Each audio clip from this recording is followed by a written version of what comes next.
ومولانا محمدا عبده ورسوله. أما بعد فأعوذ بالله من الشيطان الرجيم. بسم الله الرحمن الرحيم. قد أفلح من تزكى وذكر اسم ربه فصلى. وقال النبي صلى الله تعالى عليه وسلم: إن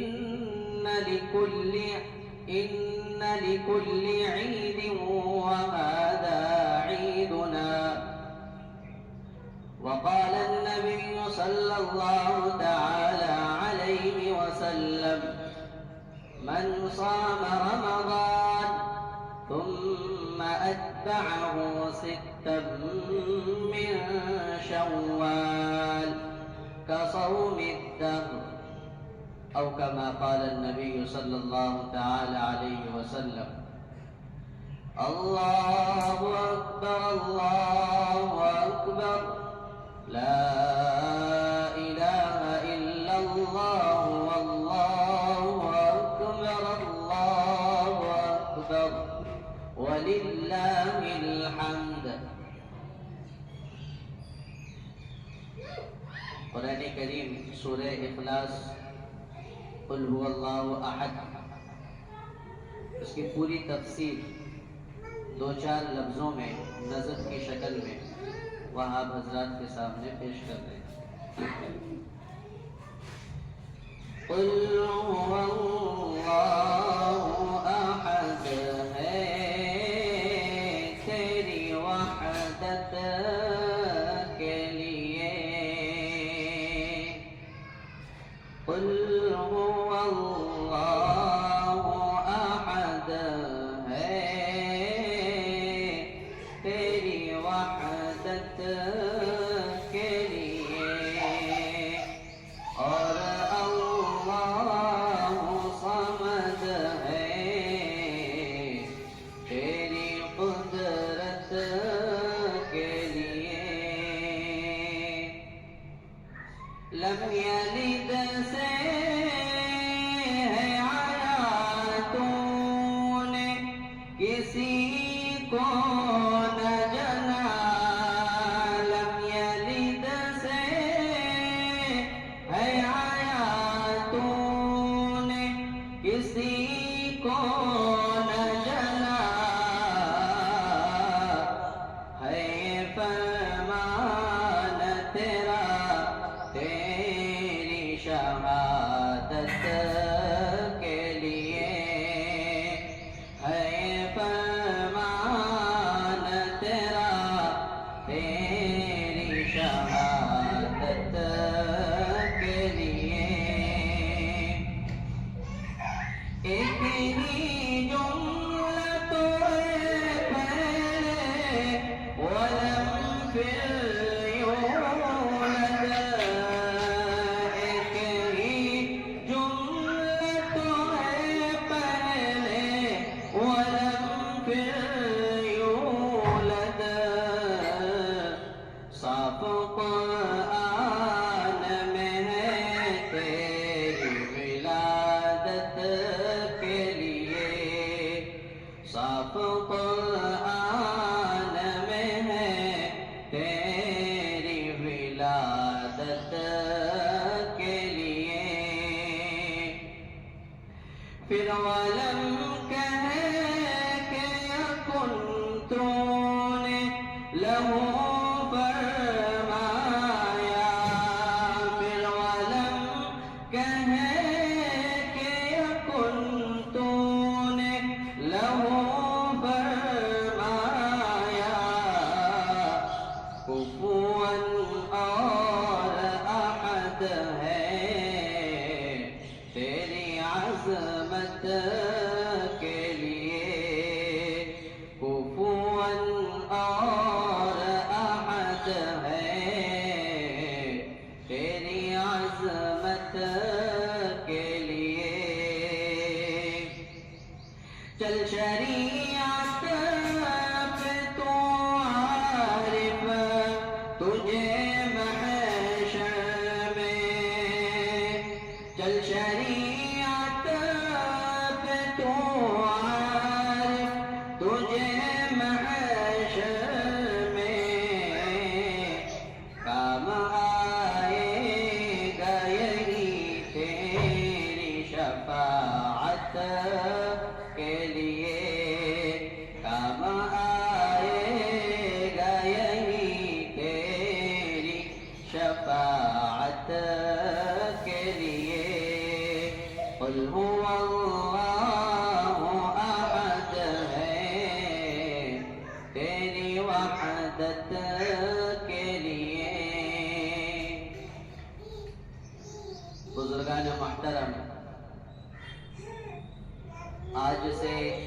ماہ شوال کا مہینہ شروع ہے، اس کے آغاز آج سے ہے۔ ماہ شوال کی فضیلت احادیث میں بہت وارد ہوئی ہے، اور اس ماہ کو عید الفطر کا مہینہ بھی کہا جاتا ہے، اس مناسبت سے کہ اس ماہ کے شروع میں ایک ایسا دن آتا ہے جو اسلام کا ایک عظیم الشان تہوار اور مسلمانوں کے لیے بڑی مسرت اور خوشی کا دن ہوتا ہے، جو عید الفطر کے نام سے جانے جاتے ہیں۔ اور وہ دن الحمدللہ آج کا دن ہے۔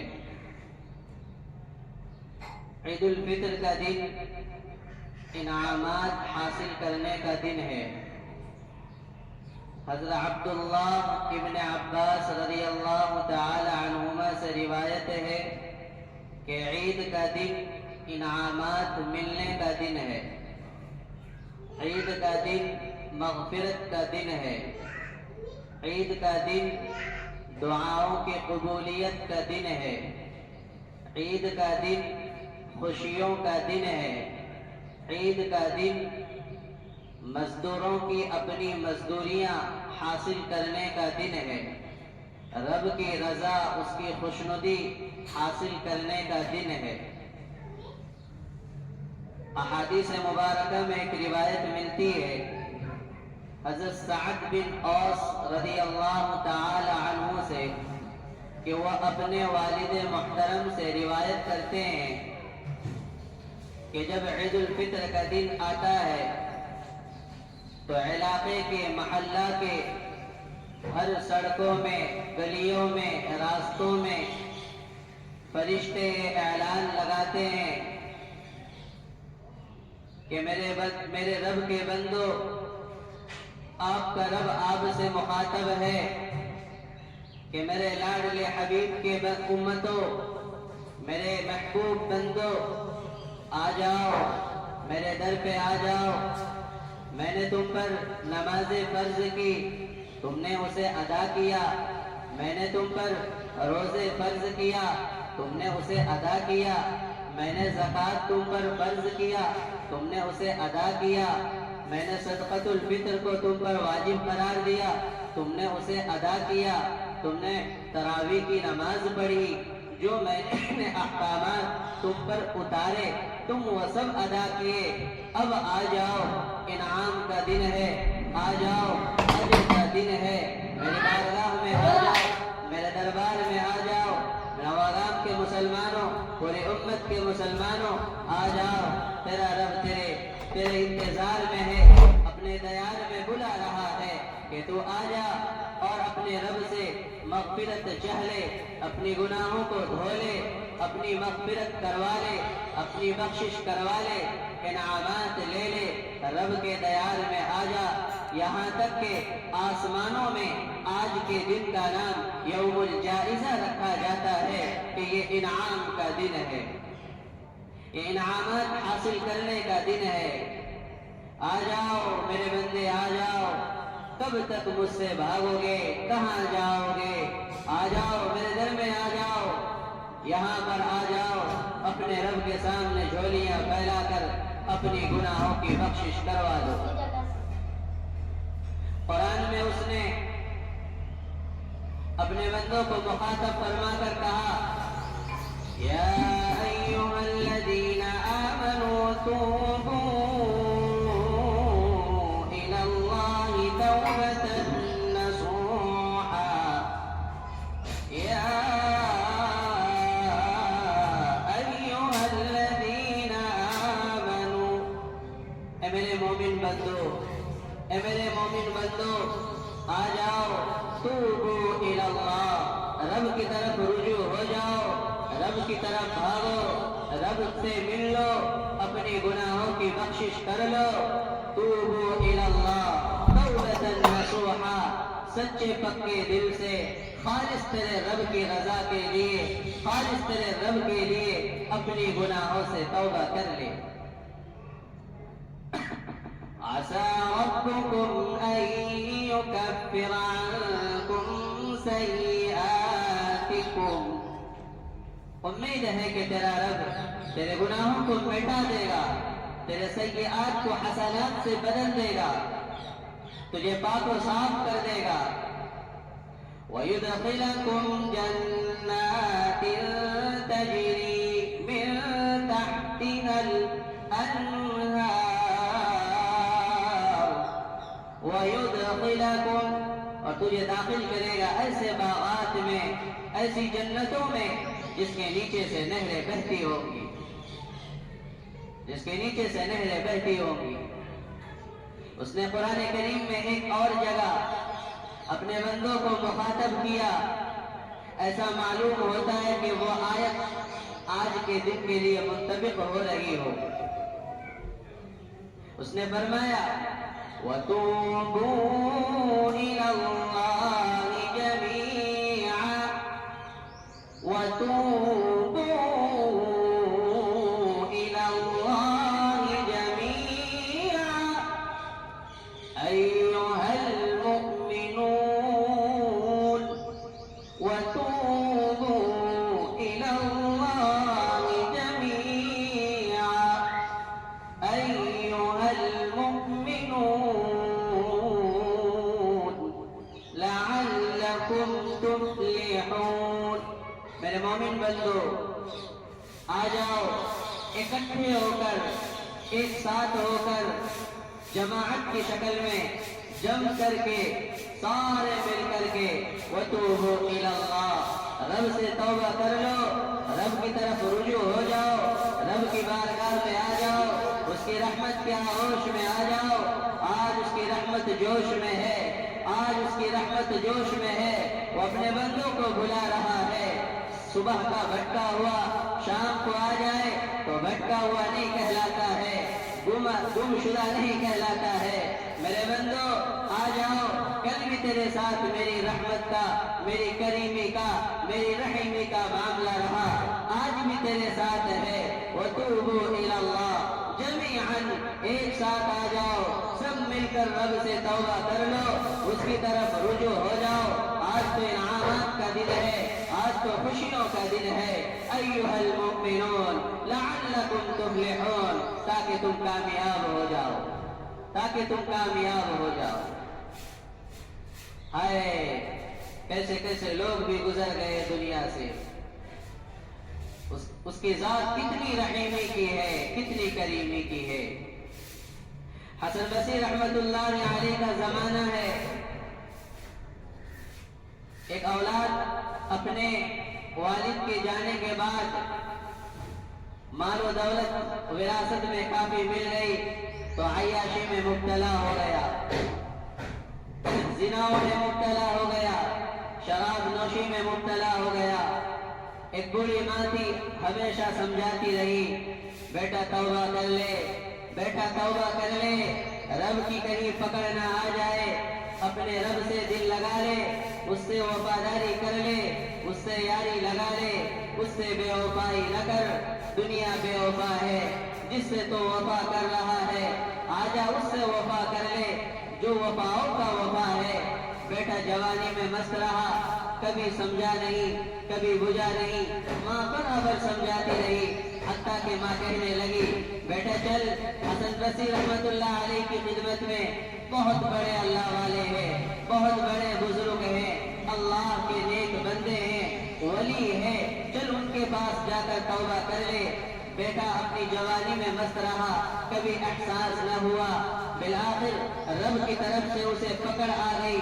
ایک بڑی بیماری میں، مہلک بیماری میں مبتلا ہو گیا، پریشان حال ہے، حتیٰ کہ چل پھر بھی نہ سک رہا ہے، پیر اس کے معذور ہو گئے، ہاتھ معذور ہو گئے، پریشان حال ہے. اب احساس ہو رہا ہے. بڑی ماں سے کہنے لگا ماں تو جا اس بزرگ کے پاس، اس اللہ والے کے پاس، اور معذرت خواہ ہو کر کہنا کہ میرا لاڈلا تجھے بلا رہا ہے، اپنی گناہوں سے توبہ کرنا چاہتا ہے. اپنی جوانی میں اسے احساس تو نہ ہوا لیکن اب احساس ہو رہا ہے. حضرت آپ کا احسان ہوگا کہ آپ میرے در میں تشریف لے آئیں، بوڑھی ماں اپنی لڑکڑاتی پیر سے اپنی ٹیڑھے کمر سے لکڑیوں کے سہارے پہنچتی ہے حضرت حسن بصری رحمۃ اللہ علیہ کے دربار میں، اور جا کر فرماتی ہے حضرت میرے گھر میں تشریف لے آئے، میرا لڑکا، میرا نوجوان، میرا لاڈلا جو رب کا باغی بنا ہوا تھا، آج اسے احساس ہو رہا ہے، وہ توبہ کرنا چاہتا ہے، اپنے رب سے ملنا چاہتا ہے، حضرت آپ میرے گھر کو تشریف لے آئے۔ حسن بصری رحمۃ اللہ علیہ بڑے مشفق، بڑے نرم دل، امت کے غمخوار تھے، لیکن اس وقت حضرت کی معذرت تھی کہ حضرت طلباء کو درس دے رہے تھے، درس تعلیم میں مشغول تھے۔ حضرت نے معذرت ہوئے اور کہا کہ بھائی بعد میں ہم تشریف لے آئیں گے۔ ماں واپس لوٹتی ہے اور جا کر اپنے لال سے کہتی ہے تو بڑا بد نصیب ہے، بڑا بد نصیب ہے۔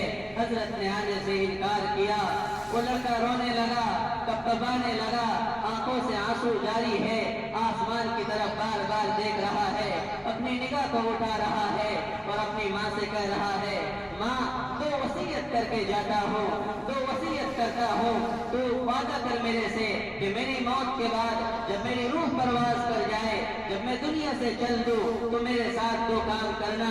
ماں نے کہا آخر کیا وصیت ہے تو بتا ہی دے۔ تو بیٹا کہنے لگا ماں جب میری روح پرواز کر جائے، میں جب دنیا چھوڑ کر چل بسوں تو ماں ایک احسان تیرا یہ ہوگا کہ اپنی آنچل سے میرے گرہبان کو میرے گلے میں توپ کی طرح ڈال دینا اور باندھ کر گلیوں میں میری لاش کو گھسیٹنا اور گلیوں سے میرے لاش کو گھمانا، تاکہ گلیوں میں، میرے محلوں میں میرے ساتھ رہنے والے میرے دوست و احباب کو بھی پتہ چل جائے، انہیں احساس ہو جائے، وہ تو کم از کم توبہ میں دیر نہ کرے اور توبہ کر لے۔ جو میرے ساتھ زنا میں شریک تھے، جو میرے ساتھ چوری میں شریک تھے، جو میرے ساتھ چغلیوں میں شریک تھے، جو میرے ساتھ دیگر برائیوں کے کام میں شریک تھے، انہیں احساس ہو جائے کہ ہائے دیکھو رب کے بانی کے ساتھ کیا ہو رہا ہے، دیکھو اس کی لاش کو بھی کوئی پسند نہیں کرتا۔ اماں تیرا احسان ہوگا کہ میرے علاقے کے لوگ، میرے محلہ کے لوگ، میرے دوست و احباب کو احساس ہو جائے اور وہ اپنے رب سے توبہ کر لے، میری لاش کو پوری دنیا گھما کر دکھا دینا۔ اور ایک احسان تیرا یہ ہوگا کہ ماں میرے مرنے کے بعد مجھے مسلمانوں کے قبرستان میں دفن نہ کرنا، مجھے مسلمانوں کے قبرستان میں دفن نہ کرنا۔ بیٹا کیا بات کر رہا ہے؟ ہاں ماں اس لیے کہ میں رب کا باغی ہوں، بہت عاصی ہوں، اقرار مجرم ہوں، میں رب کے عذاب کا، رب کا عذاب میرے لیے انتظار میں ہے۔ ماں اگر تو مسلمانوں کے قبرستان میں دفناتی ہے تو رب کی طرف سے جو عذاب آئے گی، رب کے عذاب مجھ پر منڈلا رہے ہیں تو میرے مسلمان بھائیوں کو تکلیف ہو جائے گی، قبرستان والوں کو تکلیف ہوگی، میرے وہ بیچارے بھائیوں کی کیا غلطی ہے؟ ماں میری گناہ ہے، میری گناہوں کی سزا میں ان پر دینا نہیں چاہتا، مجھے الگ کہیں پھانکے میں دفنا دینا تاکہ رب کا عذاب برابر آ کے مجھے لپٹتا رہے۔ اور وہ نوجوان آسمان کی طرف دیکھ رہا تھا اور اللہ سے لو لگا رہا تھا، اے اللہ مجھے معاف کر دے، میں زندگی بھر تیرا باغی بنا رہا، تیری نافرمانیوں کو پامال کرتا رہا، تیرے حکموں کو پامال کرتا رہا، تیرے محبوب کے ارشادات کو پامال کرتا رہا۔ آسمان میں بار بار دیکھ رہا ہے، ہاتھوں کو اٹھا کر آنسو بہا رہا ہے اور اس کی روح پرواز کر جاتی ہے، بلاخر اس کی روح پرواز کر جاتی ہے۔ ماں دوڑتے ہوئے حضرت حسن بصری رحمۃ اللہ علیہ کے پاس پہنچتی ہے، کہتی ہے کہ حضرت میرا وہ لاڈلا دنیا چھوڑ کر چلا گیا، وہ دنیا چھوڑ کر چلا گیا، اب وہ نہیں رہا۔ حضرت آپ کا احسان ہوگا کہ آپ میرے گھر تشریف لائیں اور اس کی جنازہ، اس کی کفن دفن کو آپ اپنے ہاتھوں سے فرمائیں۔ حضرت پر اس وقت کیفیت، جلالیت کی کیفیت تاری کی، کچھ باتیں ہیں اللہ والوں کی جو ہمیں اور آپ کو سمجھ میں نہیں آئی۔ اس وقت جلالیت کی کیفیت حضرت کی تاری تھی، حضرت نے کوئی جواب نہیں دیا، ماں مایوس ہو کر گھر چلی آئی، روتی رہی، اپنے بیٹے کی کفن کی تیاری میں لگی ہے کہ اچانک دروازے میں دستک ہوتی ہے، آواز ملتی ہے، ماں دروازہ کھولتی ہے، دیکھتی ہے کون؟ حضرت حسن بصری رحمۃ اللہ علیہ۔ فرمانے لگی کہ حضرت کیا بات ہے، آپ کیسے تشریف لائے؟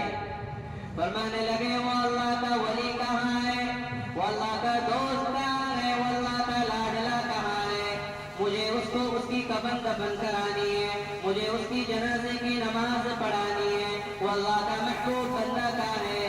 ماں کہنے لگی حضرت میرا بیٹا کب اللہ کا ولی بن گیا، کب وہ دوست بن گیا؟ حضرت فرمانے لگے ماں جب تو میرے پاس آئی تھی اس وقت جلالت کی کیفیت ساری تھی، میں نے تمہیں کوئی جواب نہیں دیا۔ تمہارے آنے کے بعد میری آنکھ ہلکی سی لگی، میرا رب خواب میں آیا، میرا رب دیدار میں آیا، میرا رب مجھے کشف کے اندر آیا، میرا رب مجھ سے مخاطب ہو کر کہنے لگا حسن تو نے کس کی جنازے کی نماز میں تاخیر کی، کس کی کفن و دفن سے دور رہ رہے ہو؟ حسن میں میرا وہ اللہ، میرا وہ محبوب بندہ، میرا وہ دوست، میرا وہ محبوب بندہ انتظار کر رہا ہے، مجھے اس سے ملنا ہے۔ جاؤ اپنے ہاتھ سے انہیں کفن دفن کراؤ اور اپنی اس کی جنازے کی نماز آپ ہی پڑھاؤ اور میرے سامنے اسے چھوڑ کر جاؤ۔ اللہ حسن بصری رحمت اللہ علیہ فرماتے ہیں کہ اللہ کا ولی یہ اللہ کا دوست ہے جو اپنے رب سے دل لگا لیا، توبہ کروا لیا، اپنے رب کو معافی اپنے رب سے معافی کروا لیا، اپنے رب کو منوا لیا۔ حضرت حسن بصری رحمت اللہ علیہ فرماتے ہیں کہ رب نے خواب میں بتایا کہ میں نے اسے معاف کر دیا، درگزر کر دیا۔ آ جاؤ میرے بھائیو، وہ رب بڑا رحیم ہے، بڑا کریم ہے، اس کے دربار میں آ جاؤ، اپنی گناہوں سے توبہ کر لو، اپنی گناہوں سے توبہ کر لو۔ شاعر کہتا ہے در دل ہوس گناہ بر لب توبہ، در دل ہوس گناہ بر لب توبہ، در صحت میں خوری و در تب توبہ، در صحت میں خوری و در تب توبہ۔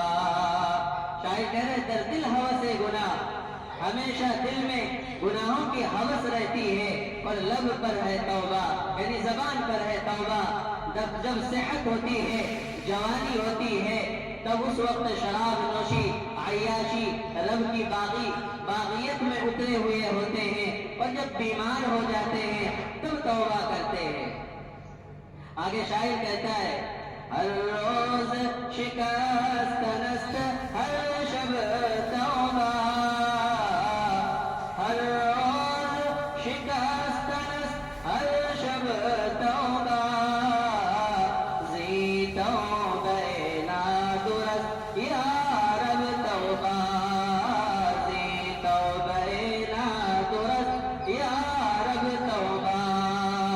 شاعر کہتا ہے کہ ہر رات توبہ کر رہے ہیں، پھر صبح جو ہے رب کے باغی بن جاتے ہیں۔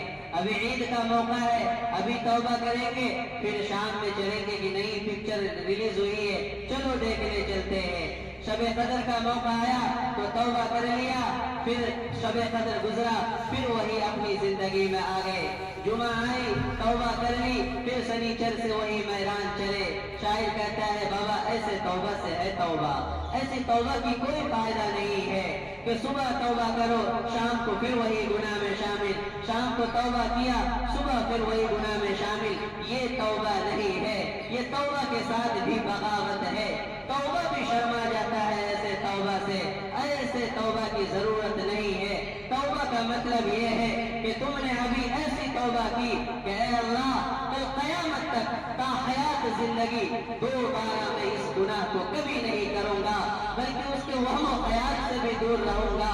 اگر ہم نے توبہ کر لی، اے اللہ تیری بغاوت کبھی نہیں کرنا تو کسی بھی حال میں نہیں کرنا، یہ ہے توبہ۔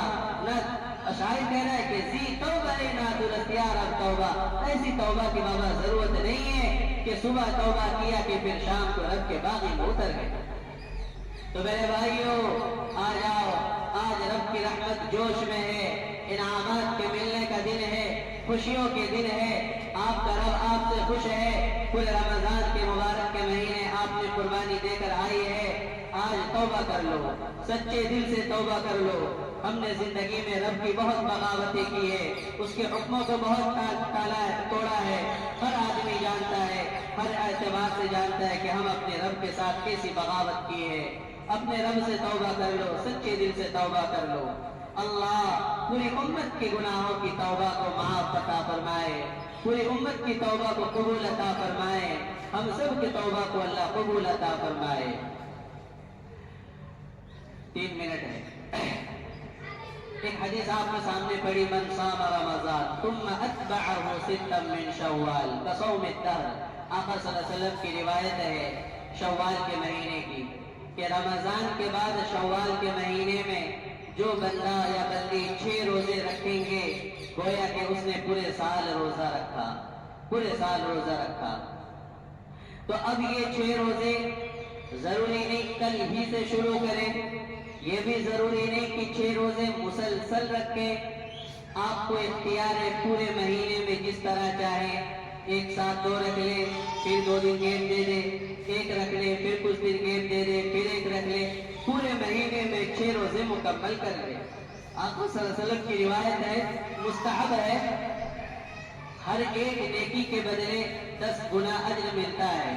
اس اعتبار سے 30 روزے، ایک روزہ 10 روزے کے برابر ہے، تو 30 روزے میں 10 مہینے ہو گئے۔